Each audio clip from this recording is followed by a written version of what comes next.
নমস্কার, সকলকে স্বাগত জানাই আমার ইউটিউব চ্যানেলে।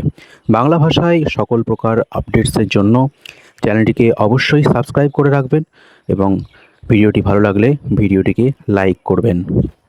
মুখ্যমন্ত্রীর ঘোষণা অনুযায়ী 17ই আগস্ট অন্নপূর্ণা ভাণ্ডারের তৃতীয় কিস্তির টাকা ব্যাংক অ্যাকাউন্টে ঢুকতে চলেছে।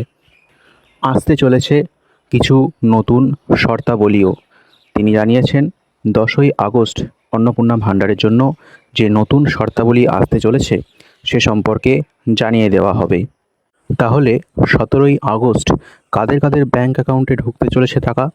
যারা 10ই জুলাইয়ের আগে পর্যন্ত ফর্ম ফিল আপ করেছে, শুধুমাত্র তাদের ব্যাংক অ্যাকাউন্টেই অন্নপূর্ণা ভাণ্ডারের 3,000 টাকা কিন্তু ঢুকতে চলেছে।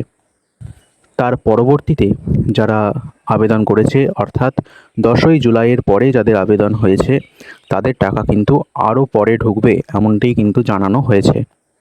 17ই আগস্ট তাদেরই শুধুমাত্র টাকা ঢুকবে যাদের ভেরিফিকেশন প্রক্রিয়াটি সেটি কমপ্লিট হয়ে যাবে।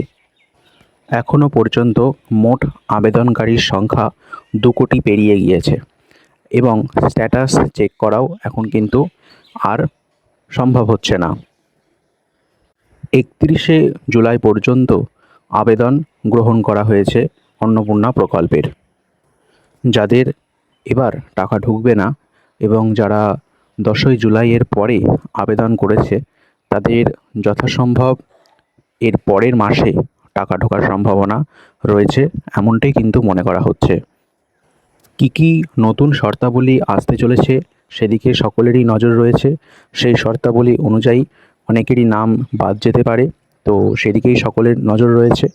আরও কোনো আপডেটসের জন্য অবশ্যই চ্যানেলটিকে সাবস্ক্রাইব করে রাখবেন এবং ভিডিওটি ভালো লাগলে ভিডিওটিকে অবশ্যই লাইক করে দেবেন। ধন্যবাদ।